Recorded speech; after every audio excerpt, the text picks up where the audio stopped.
Il y a quelqu'un?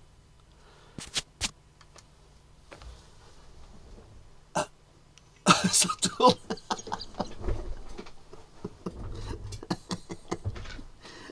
Salut.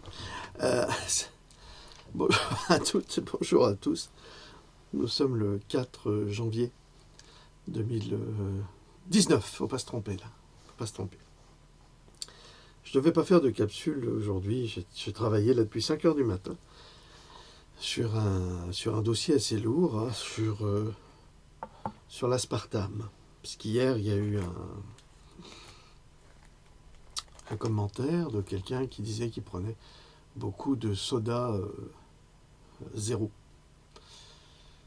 Et j'ai déjà écrit sur l'aspartame, déjà dans le premier Pandora.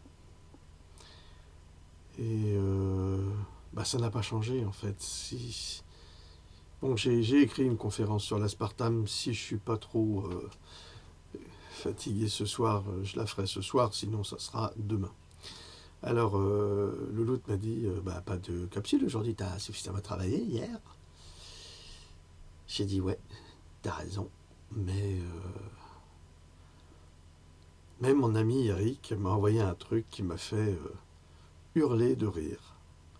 Alors je sais, c'est pas drôle. Alors j'ai vérifié parce que d'abord j'y ai pas cru.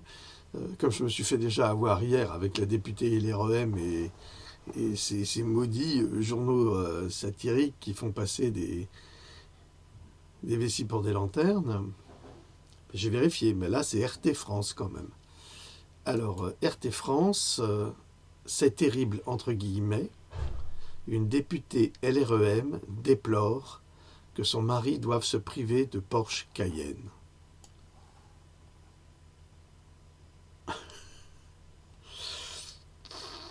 Alors en ce moment, mais c'était publié le 22 décembre 2017 quand même. Mais ça montre un petit peu l'ambiance chez LREM. Ils ne sont pas choisis au hasard. Alors à l'époque, elle disait, cette dame, Véronique Hammerer, oh, mais ça c'est une de chez nous, hein, ça c'est une Alsacienne, hein, quel est le problème? La députée de la majorité présidentielle, Véronique Hammerer, déplore le fait que son mari doive s'interdire de rouler en voiture de luxe, le couple craignant les réflexions des gens malveillants. Alors, n'oubliez pas que les gens malveillants, c'est vous, c'est moi. C'est-à-dire, on est des jaloux, des terriblement jaloux. Peu importe, c'est pas grave, c'est assez drôle. Et énième coup de blues des élus LREM, parce qu'en fait cet article, déjà en 2017, il y a un an, montrait que les députés étaient fatigués. Alors, interrogée sur les oublis constatés dans sa déclaration d'intérêt, qu'elle reconnaît volontiers, c'est drôle comme les députés LREM, mais comme les autres d'ailleurs, ont cette tendance à oublier des biens immobiliers ou autres, alors que nous, qui avons peu, si on oublie quoi que ce soit, on est sanctionné. Bon, elle l'a reconnu volontiers, Véronique Hammerer en a profité pour s'épancher sur ses soucis découlant de sa fonction de députée. Ma chère Véronique, Madame la députée, si je puis me permettre, personne ne vous a forcé la main. Vous avez accepté une fonction qui vous accorde énormément de privilèges, et vous l'avez accepté avec bonheur, donc ne venez pas vous en plaindre maintenant, comme votre autre collègue alsacien qui se plaignait de manger des pâtes tous les jours. Je pense que certains gilets jaunes, une grande majorité, aimeraient bien parfois manger des pâtes tous les jours. Alors, dans les colonnes du journal Sud-Ouest, daté du 22 décembre de l'année dernière, l'élu La République En Marche a expliqué qu'il lui était désormais impossible de s'adonner à sa passion des belles bagnoles sans susciter le regard inquisiteur des quidams. Ainsi, elle a confié avoir décidé à son grand désarroi de se séparer de sa coccinelle, un vrai bijou, parce que selon elle, une députée en décapotable, ce n'est pas possible. Pourquoi? Qu'est-ce qui vous gêne, madame? Décapotable? C'est une coccinelle, d'autant plus. Il y a des gens vous aimez les bagnoles. Il y a des gens qui ont des voitures bien plus coûteuses que celle-ci. Entre guillemets, avec mon mari, on aime les belles bagnoles. Ben oui. Il y en a qui aiment les belles putes, mais ils ne peuvent pas s'y adonner tout le temps. Ça coûte trop cher. Il paraît que les bagnoles, c'est pareil. De plus, l'élu de l'Assemblée nationale dit avoir dû dissuader son mari de s'offrir une Porsche Cayenne. Écoute chérie, non, tu vas pas prendre la Porsche Cayenne, ça va faire tache dans le paysage, tu te rends pas compte. Ah oui, mais moi j'aime les grosses bagnoles, j'aime quand ça roule, j'ai le sentiment d'avoir une grosse bagnole. Si tu vas pas me frustrer à cause de ta politique maintenant, je peux pas m'acheter ma Porsche Cayenne. Avec mon mari, on aime les belles bagnoles. Il voulait justement remplacer son Santa Fe de 12 ans d'âge par une Porsche Cayenne. Un Santa Fe de chez Hyundai ou Kia, je sais plus, c'est pas le même prix qu'un Porsche Cayenne, chère madame. En tous les cas, au moins, on sait que ça a duré 12 ans. Ça, c'est top. Mais c'est pas du tout le même budget. Je lui ai dit de ne pas le faire. Sinon, j'entends déjà les réflexions. Il y aura toujours des gens malveillants, c'est terrible en même temps. Maugré la députée. Salaud de pauvre, il y en a marre de vous, il y en a marre. Madame, si vous votiez des lois en tant que député pour aider les pauvres, peut-être qu'ils pourraient eux aussi s'acheter même un Santa Fe et puis ne pas vous regarder de haut. Vous savez, à Singapour par exemple, il n'y a quasiment pas de pauvres. Pourquoi ? Eh bien, même les policiers sont extrêmement bien payés. Ils sont vraiment payés. Quand on est flic à Singapour, ça rigole pas. Hein. On a un salaire à faire peur, hein, tellement il est élevé. Pourquoi ? Pour éviter la corruption. C'est-à-dire qu'il y a des pays où on paye très raisonnablement. Par exemple, les éboueurs aux États-Unis sont très bien payés, en règle générale. Ils ont un très bon niveau de vie parce qu'ils font un travail d'utilité publique. Et ici, en France, c'est le SMIC, ou peut-être un peu plus parce qu'ils travaillent de nuit, mais qui sont certains avantages de la ville de Paris, entre autres. Mais autrement, c'est pas terrible. La France, c'est vraiment du mépris pour les pauvres. Alors, plainte à répétition des élus de la majorité LREM il y a un an.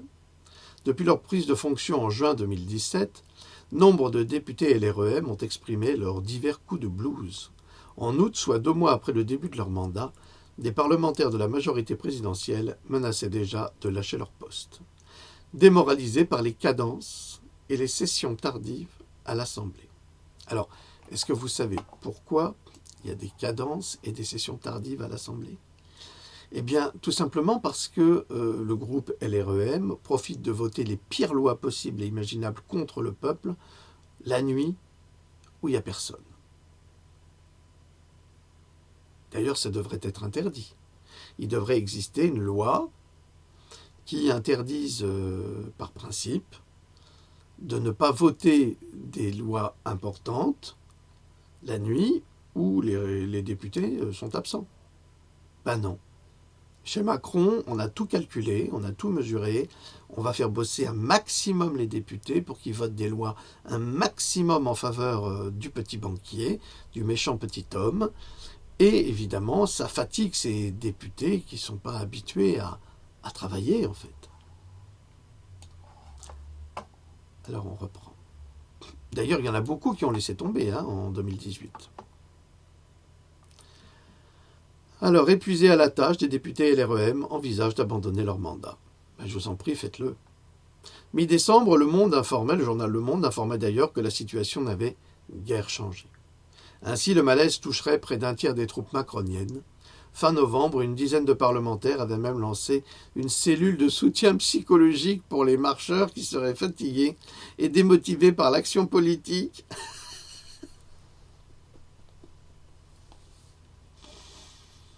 Gilets jaunes, on va quand même lancer une cellule de soutien psy pour tous les gens qui ont été éborgnés, donc qui ont perdu un œil, pour tous les gens qui ont eu la main arrachée, pour les familles des gens qui sont morts, pour les blessés, pour les disparus, parce qu'il y a des disparus.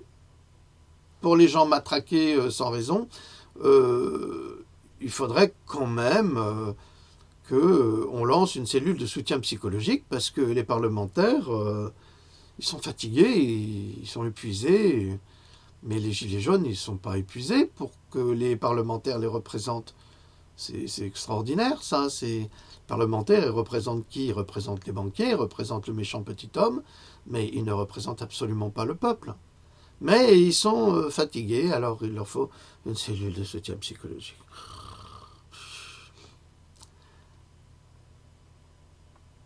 Une autre élue, LREM, qui avait préféré rester anonyme, déplorait, même le 13 décembre, son actuelle indemnité de 5 300 € net, correspondant à son mandat de députée, qui la pousse à manger des pâtes et à aller moins souvent au restaurant.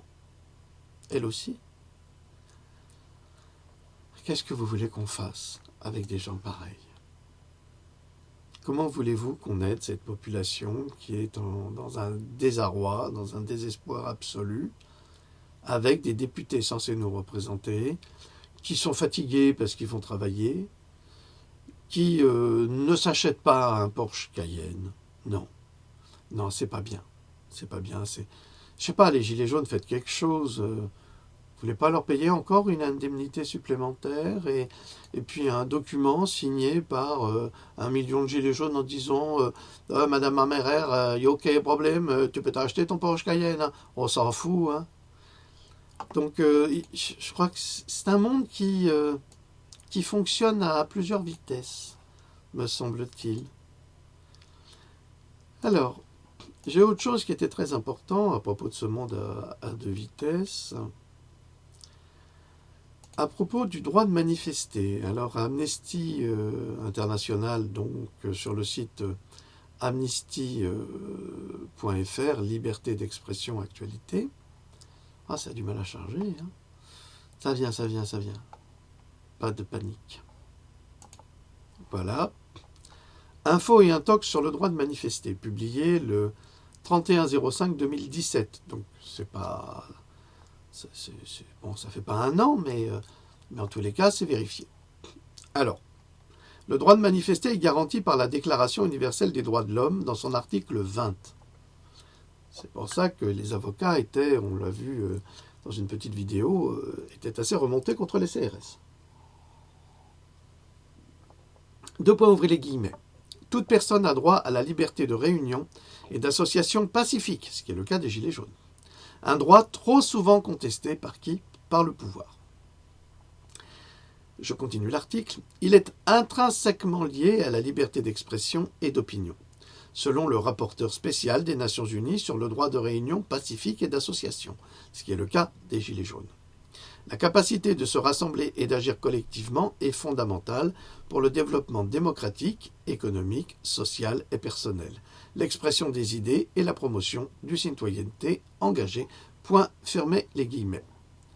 Il peut néanmoins être l'objet de certaines restrictions, ok, mais jusqu'à présent, par exemple, lorsque Éric Drouet a été arrêté dernièrement, il était parfaitement dans son droit et la police, elle, ne l'était pas. Et la police est la représentante du pouvoir. Donc encore des lois violées par le président Macron. Alors, une manifestation doit nécessairement être autorisée par les autorités pour être légale. C'est faux. Le droit de manifester ne peut pas être soumis à autorisation préalable. Donc, on n'a aucune obligation de signaler à la préfecture qu'on fera une manifestation. C'est marqué. Une manifestation doit nécessairement être autorisée par les autorités pour être légale, c'est faux. Les États peuvent cependant mettre en place un système de déclaration préalable, entre parenthèses notification, visant à faciliter l'exercice de ce droit en permettant aux autorités de prendre des mesures pour garantir l'ordre public. C'est le cas en France. Donc, dans le cas présent, le cadre de la loi a été cerné par certaines directives. En outre, si une manifestation peut être interdite par les autorités sur des motifs précis, parler de manifestation autorisée est donc un abus de langage. Alors là, c'est du droit, et vraisemblablement, on peut contester toutes ces arrestations liées, justement, au droit et aux lois. Une manifestation non déclarée est-elle illégale? Absolument pas. Le droit international prévoit la possibilité de rassemblements spontanés en réaction à l'actualité par exemple, ne pouvant donc faire l'objet de déclarations préalables. De manière générale, l'absence de notification aux autorités de la tenue d'une manifestation ne rend pas celle-ci illégale. Je reprends. L'absence de notification aux autorités de la tenue d'une manifestation ne rend pas celle-ci illégale. Donc si moi, personnellement, moi-même, je vais faire une manifestation, j'ai tout à fait le droit de le faire. Ce n'est pas illégal. Et par conséquent, ne doit pas être utilisé comme motif de dispersion de la manifestation. Et par conséquent, ne doit pas être utilisé comme motif de la dispersion de la manifestation. C'est pourtant ce que font les autorités, enfin les CRS, actuellement. Les organisateurs qui ne notifient pas la tenue d'une manifestation ne doivent pas être soumis à des sanctions pénales ou administratives, se soldant par des amendes ou des peines d'emprisonnement. C'est pour ça qu'ils peuvent arrêter qui ils veulent, Éric Drouet, Flyrider ou n'importe qui. Les organisateurs qui ne notifient pas la tenue d'une manifestation ne doivent pas être soumis à des sanctions pénales ou administratives. Donc, ils sont dans le cadre de la loi. En revanche, le représentant de l'État, qui est le CRS, ne l'est pas. En France, pourtant, les organisateurs peuvent être poursuivis sur cette base. Étrangement, on le constate, mais ce n'est pas légal. L'état d'urgence va encore plus loin puisque le non-respect d'une mesure d'urgence, notamment l'interdiction d'un rassemblement public, constitue un délit. On comprend pourquoi le président Macron a très envie, non pas d'aller... Bref, il a très envie de déclencher un nouvel état d'urgence, comme l'avait fait son prédécesseur Hollande, qui était très impopulaire pour sa mauvaise gestion du pays, et qui a bien annoncé le suivant, qui est pire. Donc, à ce titre, les manifestants participant à un rassemblement interdit peuvent faire l'objet de poursuites. Or, dimanche, c'était pas du tout un rassemblement interdit. Pas du tout. Il existe des restrictions légales au droit de manifester, ce qui est vrai. Définition de parcours, rassemblement statique, horaire, etc. Des restrictions peuvent être imposées si elles remplissent les 3 conditions suivantes. C'est important. L'interdiction est prévue dans la loi. 1. 2. Elles ont pour objectif de protéger un intérêt public, comme l'ordre ou la moralité publique, ou de protéger des droits et libertés d'autres personnes. 3. Et démontrer la nécessité d'une telle restriction pour atteindre cet objectif. Bon, voilà, ça c'est le cadre de la loi. Le gouvernement peut-il interdire une manifestation? En effet, il le peut. Une manifestation doit être présumée légale et ne constituant pas une menace à l'ordre public. Une interdiction ne peut venir qu'en dernier recours face à une menace exceptionnelle, après évaluation d'autres formes de restrictions permettant de garantir l'ordre public et l'exercice du droit de manifester. L'interdiction doit être motivée en termes clairs par les autorités pour éviter tout pouvoir discrétionnaire abusif. En tous les cas, pouvoir discrétionnaire abusif, il y en a eu beaucoup de la part des autorités.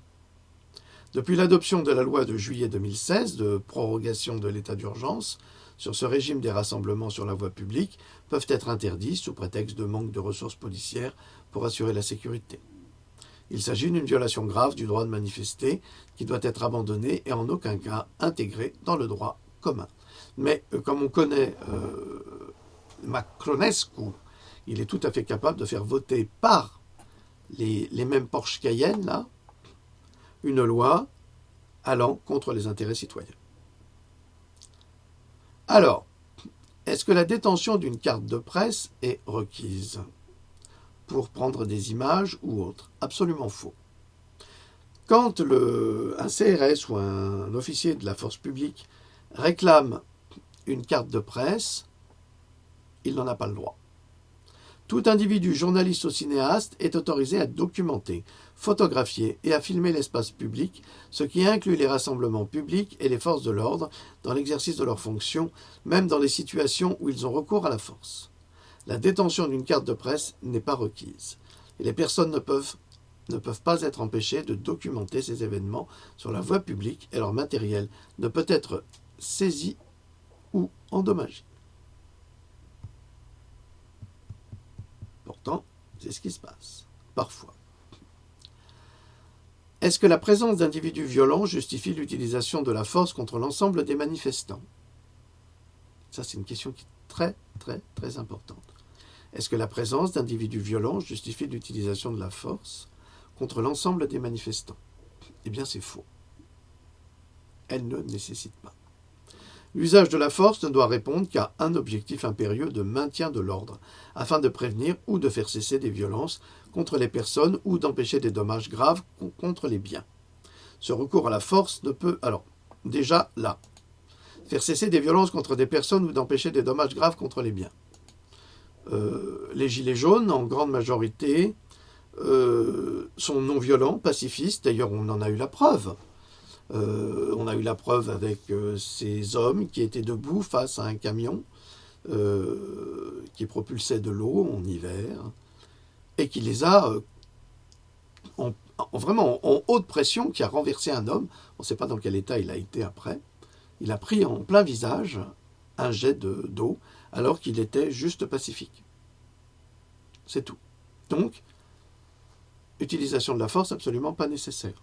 On a vu des CRS ou légionnaires ou mercenaires, enfin je ne sais quoi, vous trouverez quoi dire à ce propos, tirer à bout portant sur des jeunes gens non menaçants, sur des personnes âgées, sur des femmes. On a tout, hein, on a tout répertorié. Donc, usage de la force absolument injustifié. Donc là, il faut absolument porter plainte pour... enfin, il semblerait que des avocats maintenant aient rejoint les Gilets jaunes et ils ont raison. Donc ce recours à la force ne peut viser que les individus responsables de ces violences et doit être proportionné à la menace, ce qui n'est pas le cas. En aucun cas, la présence de manifestants violents ne justifie l'usage de la force contre les manifestants de manière incriminée ou la dispersion d'un rassemblement par ailleurs pacifique. C'est pourtant le cas. Ça, c'est quand même Amnesty International. Manifester est un droit et pas une menace. En revanche, les bourgeois du gouvernement, les grands bourgeois, parce qu'ils sont presque tous millionnaires, les bourgeois du gouvernement considèrent que manifester est une menace pour leurs intérêts. Alors ils se servent du bien commun pour protéger leurs intérêts personnels, ce qui est déjà un crime moral en soi. Alors je vous encourage à rejoindre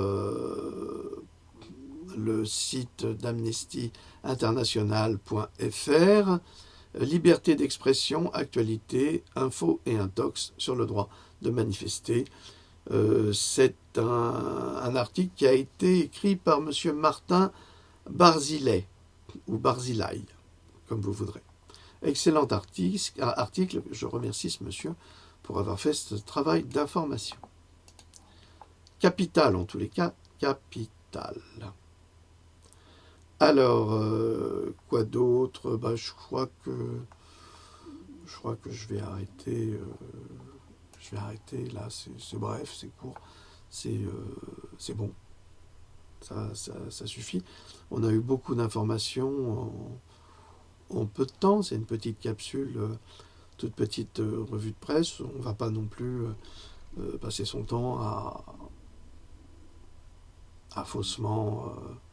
pas faussement, mais à informer inutilement pour rien. Là, c'est important. Il faut montrer qui nous avons en face, c'est-à-dire ces députés qui sont fatigués d'être jugés, les pauvres, par rapport à des milliers, voire des millions de Français qui sont persécutés au quotidien. D'ailleurs, Macron a déclaré la guerre aux pauvres avec cette attaque de Pôle emploi.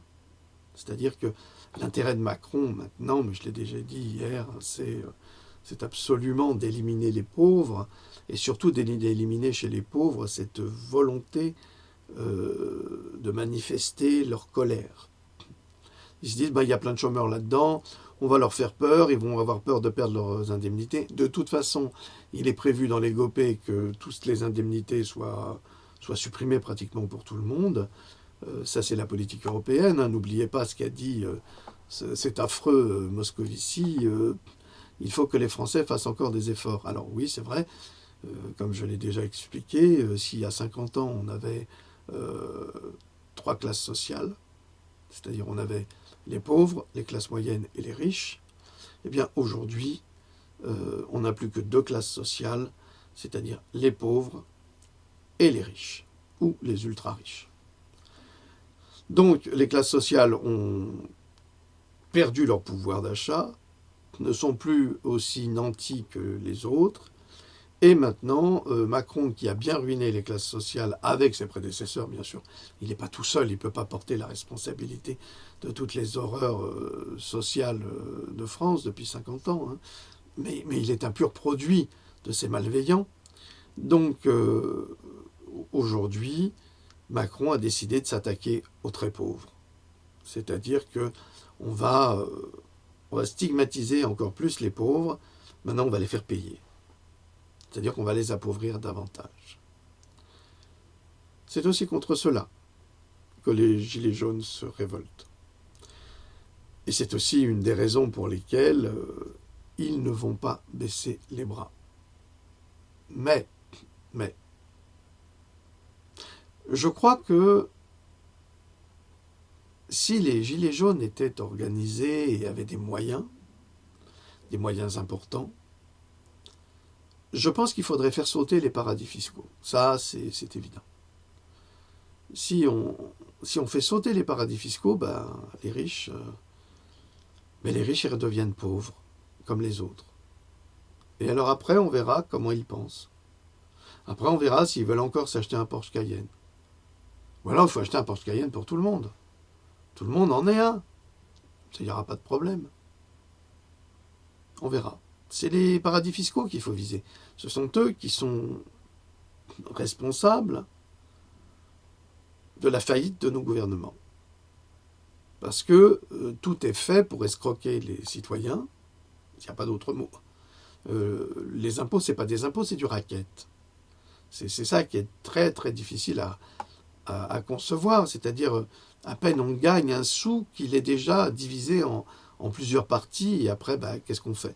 J'ai un ami qui est Jean-Jacques Bréluseau, qui travaille justement dans la biodynamie et surtout dans la bioénergie, et qui fait des céramiques informées. Ça a des coûts, tout cela, ça a des coûts, ça coûte très cher, il a des employés, et après, il est obligé de vendre ses produits très cher. Pourquoi? Mais parce qu'il doit payer tellement de taxes, tellement d'impôts, qu'il n'a pas le choix. Et pourtant, il fait un travail d'utilité publique. Paradoxalement, la sécurité sociale ne rembourse plus les vitamines qui empêcheraient les maladies, rembourse avec les mutuelles des chimiothérapies inutiles, comme nous l'avons vu hier, en tous les cas qui ne sont pas à 100% garanties. Il n'y a pas du tout de garantie à 100%. Il y avait même une étude qui avait été faite par l'OMS, me semble-t-il, dans les années 1990, 18, entre 90 et 2000, et qui prouvait que la chimiothérapie, dans 94% des cas, ne fonctionnait pas. Alors pourquoi est-ce qu'on continue à rembourser? Eh bien parce que les lobbies sont tellement influents, et on le verra sur la conférence que je ferai sur l'aspartame, qui est extrêmement intéressante sur les méthodes employées par Monsanto, qui, vous ne le savez pas, mais qui a créé la saccharine en 1919 ou 20, je ne me souviens plus exactement, et qui ensuite va créer l'aspartame.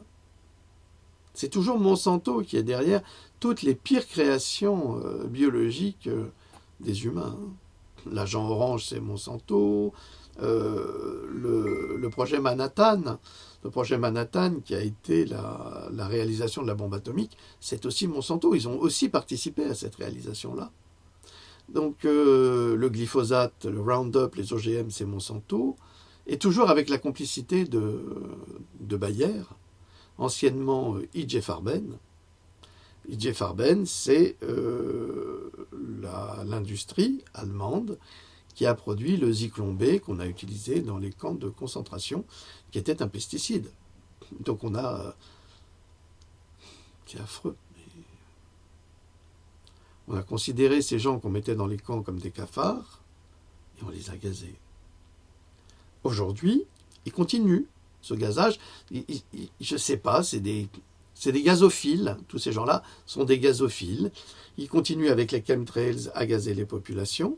Bon, ils appellent ça aujourd'hui de la géo-ingénierie. Bon, maintenant, ça ne s'appelle plus géo-ingénierie. Je vous ai donné le nom la dernière fois. J'ai fait une conférence là-dessus. Donc maintenant, c'est officiel. C'est-à-dire qu'on fait ça pour protéger la Terre d'un réchauffement climatique, ce qui est absolument pathétique, ridicule et aberrant. Aberrant, mais c'est ce que disait d'ailleurs Goebbels. J'ai souvent utilisé cette phrase de Goebbels, plus le mensonge est gros, plus il passe. Et Goebbels, c'était le ministre de la propagande et de la communication d'Adolf Hitler, qui était philosophe, c'est-à-dire qu'il avait une thèse de philosophie.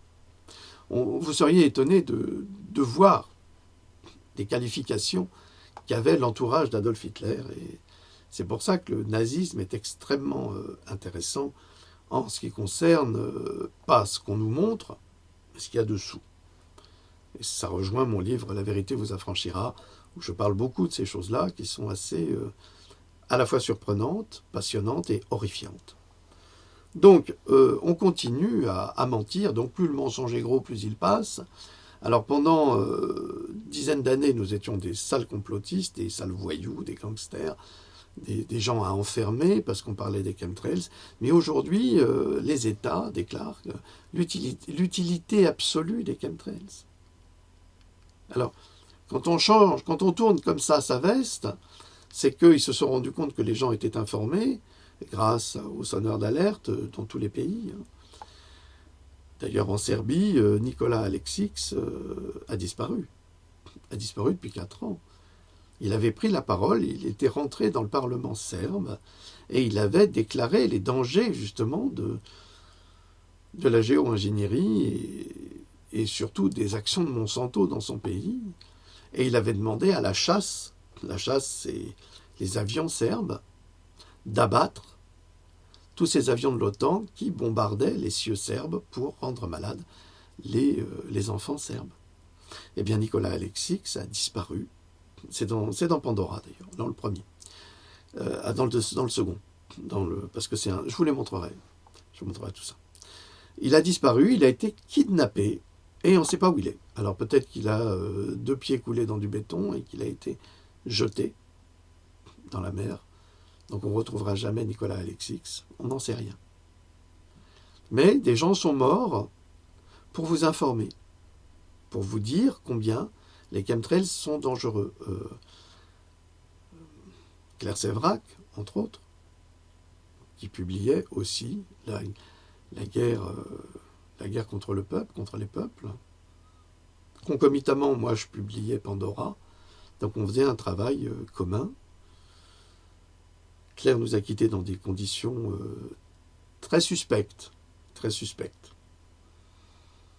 J'ai écrit un hommage à Claire Séverac il y a 2 ans, je crois.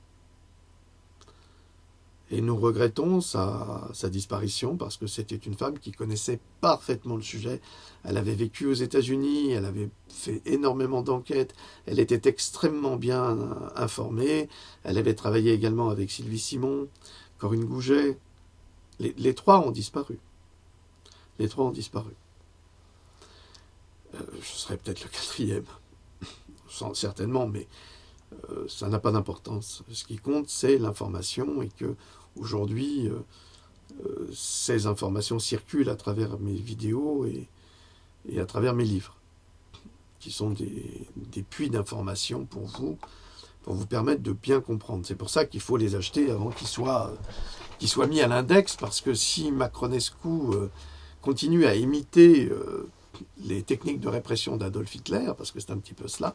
Alors ils vont dire ah, c'est pas vrai, mais pourtant on l'a constaté avec les manifestations des Gilets jaunes. Eh bien, ils vont mettre nos livres à l'index. Actuellement, le sénateur Pan en Californie veut faire voter une loi pour interdire de mettre en question les vaccins. Il faut interdire aux gens comme nous, aux médecins, aux chercheurs, de remettre en question le dogme vaccinal. Pourquoi ? Parce que le sénateur Pan est un homme qui a été très soutenu par Big Pharma dans sa campagne pour gagner son élection et qui continue. Et son hôpital est particulièrement sponsorisé par les laboratoires également pour pousser à la vaccination des enfants. Donc, on a une personne qui a une prise de parti évidente par rapport à une science qui est fortement contestée aujourd'hui. Donc notre travail, à nous, qu'on soit investi d'une mission ou pas, c'est pas le propos, parce que maintenant, puisqu'on n'est plus complotiste, puisque les chemtrails sont reconnus, maintenant nous sommes des gourous investis d'une mission divine. Quand Jésus a été investi d'une mission divine, on voit bien que ça a duré jusqu'à aujourd'hui. Quand Moïse a été investi d'une mission divine, on voit bien que ça continue. Ça ne gêne pas les Hébreux que Moïse ait été investi d'une mission divine. Ça ne gêne pas les chrétiens que Jésus ait été investi d'une mission divine. Non, ça gêne tous les autres, les satanistes. C'est terrible, non ? Donc, à chaque fois, il y a toujours des critiques qui sont souvent infondées, aberrantes, idiotes pour la plupart du temps, et motivées par la haine de la vérité pour pousser les gens à continuer à vivre dans l'ignorance.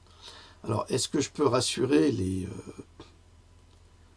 les malveillants satanistes et les laboratoires que notre travail ne touche que un pourcentage très réduit de la population qui reste elle-même complètement endormie.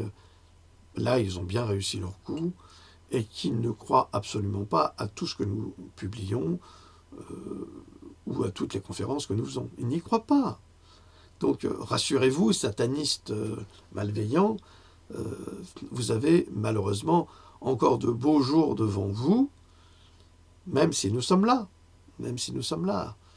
C'est bien dommage. Nous regrettons ce manque d'éveil de la part des gens, mais nous ne pouvons pas les stigmatiser parce que ce n'est pas de leur faute. Non, ils ne sont pas responsables. C'est à partir du moment où on ne se pose pas de questions, n'oubliez pas ce que disaient les fameuses paroles du Christ, « Heureux les simples en esprit » ou « les simples d'esprit, car le royaume des cieux leur appartient ». C'est une phrase qui veut tout dire. C'est-à-dire que heureux les non-éveillés, les simples d'esprit, ou les esprits simples, qui ne cherchent pas à aller plus loin. Heureux les simples d'esprit, car le royaume des cieux leur appartient. Alors ça a plusieurs sens, mais moi je le prends dans celui-ci. On peut avoir d'autres sens philosophiques à développer sur le sujet, qui sont passionnants d'ailleurs, parce qu'une simple phrase peut nous mener à des discussions absolument passionnantes, parce qu'on va avoir des points de vue, parce qu'on va développer des concepts sur le simple d'esprit. Mais moi je le prends dans le sens où heureux le simple d'esprit, heureux l'homme ou la femme qui n'est pas éveillé, parce que quand on n'est pas éveillé, on ne prend pas conscience des drames qui nous entourent. Or, à partir du moment où on prend conscience des drames qui nous entourent, eh bien, on prend conscience d'une réalité qui nous a été dissimulée. Regardez l'Amérique, par exemple, c'est un État, un pays où c'est le pays du faux sourire. Autant en Thaïlande, c'est le pays du sourire, mais l'Amérique, c'est le pays du faux sourire. C'est-à-dire que on va sourire dans toutes les situations, on va être heureux, on va se présenter comme quelqu'un de merveilleusement aimable, gentil, attentionné, alors que derrière, on va signer un document pour empoisonner les enfants, on va mettre des mines antipersonnelles ici et là, on va les vendre, on va faire des contrats terribles. Non, mais on sourit. Pourquoi? Parce que Satan l'habite, l'Amérique. Eh bien, Satan a décidé qu'il fallait monétiser absolument tout, et on vendrait tout pour un sourire aux États-Unis. Ça vient en France avec Macronescu, qui finira comme Ceausescu, inévitablement, parce que les Français sont assez rebelles. Eh bien, cette conscience, ou cette absence de conscience, vous permet de vivre dans un confort. Et parfois, la réalité, je le vois bien quand je discute avec maman, elle ne veut pas savoir. Elle a tellement souffert qu'elle ne veut plus savoir. Elle me dit, oh, je ne veux pas entendre ça. Je ne veux pas savoir. Et je dis, mais je comprends. Donc, je fais l'effort de ne pas discuter de cela avec elle, mais je discute avec vous. C'est différent. Donc, parmi vous, il y en a qui vont dire, bah oui, Jean Droc, il a raison. Oui, je suis d'accord avec lui. C'est vrai qu'avant, je ne savais pas. Maintenant, je sais. Et c'est comme une grosse claque que j'ai pris dans la figure. Mais j'ai vécu exactement le même éveil que vous. Je veux dire que c'est pas quelque chose d'exceptionnel. On a tous été programmés. Et ça, il faut voir notre ami Rock Socker, qui est un homme remarquable, qui explique bien le rôle de la matrice. On a été programmés pour croire et penser à une fausse vérité, à une fausse réalité. Et à partir du moment où, je me souviens, dans les années 70, il y avait un dessinateur américain qui s'appelait Robert Siodmak, et j'ai cette image dans la tête où on voit cet homme nu qui naît d'un œuf et qui s'extirpe de l'œuf comme ça. Bon, il n'a pas la coquille sur la tête, c'est pas Calimero, c'est très réaliste d'ailleurs. C'est une forme de surréalisme. Et cette image m'avait frappé déjà à l'époque, en disant, mais celui-là, il est différent des autres, il est sorti de cet œuf dans lequel on l'avait mis. Eh bien, à partir du moment où on décide d'être cet homme-là, eh bien, on a plein de problèmes. On a plein de problèmes. Plein. On n'a que des soucis, que des ennuis, parce qu'on décide de chercher. Et qui cherche trouve. Parce que toutes les informations sont là, hein. Tout est à notre disposition, il suffit de gratter un petit peu, et on s'aperçoit quand on cherche un lien, puisqu'il va nous amener à un autre, et puis encore à un autre, et encore un autre. Et bien à la fin du compte, on découvre encore autre chose que ce qu'on cherchait. Et on accumule comme ça des connaissances, et ces connaissances nous servent à exprimer la laideur d'un monde qui a été rendu immonde par des groupes d'humains et de sous-humains, parce qu'il y a cela aussi. Je vous encourage à regarder aussi le travail d'éveil d'un ami, Maxence Ferrari. Je vous encourage à le regarder. Il a trouvé l'amour au Québec d'ailleurs, avec une personne qui lui ressemble incroyablement, on dirait des jumeaux. Ils se sont trouvés, c'est formidable. On est très heureux pour eux. Et Maxence publie beaucoup de choses très intéressantes, surtout actuellement sur la politique américaine. Et sur l'éveil. Bon, c'est un garçon qui a été extrêmement critiqué, extrêmement attaqué, violemment attaqué, mais il a fait la part des choses et il fait un travail formidable. Donc il y a plein de gens comme ça qui sont sur Facebook. Facebook, c'est pas forcément un club de rencontres, au contraire, c'est aussi un endroit où on trouve des personnes, que je ne connais pas toutes, hein, bien sûr, mais qui ont des personnalités honnêtes, structurées, qui posent des questions, des fois de très bonnes questions, parfois de moins bonnes, mais nous sommes humains, nous pouvons nous tromper. Ce n'est pas la question de savoir qui dit vrai, qui dit faux. C'est est-ce que ce qu'il dit me parle?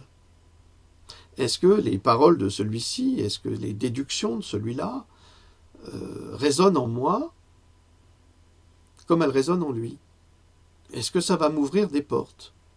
Parce que pour l'instant, je suis enfermé dans une espèce de carcan social, un carcan de pensée, de réflexion, de culture, qui m'empêche de sortir de la boîte.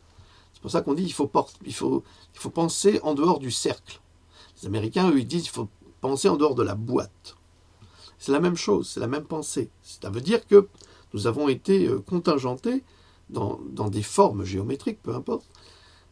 Non, pas peu importe. Le cercle ou le carré, c'est pas du tout la même chose. Mais enfin, je ne veux pas parler de physique quantique. Là, Nasser Al-Amraïn, là, est très fort là-dessus. Il parle de l'énergie, de la vie, tout ça. C'est fabuleux, hein, cette physique quantique.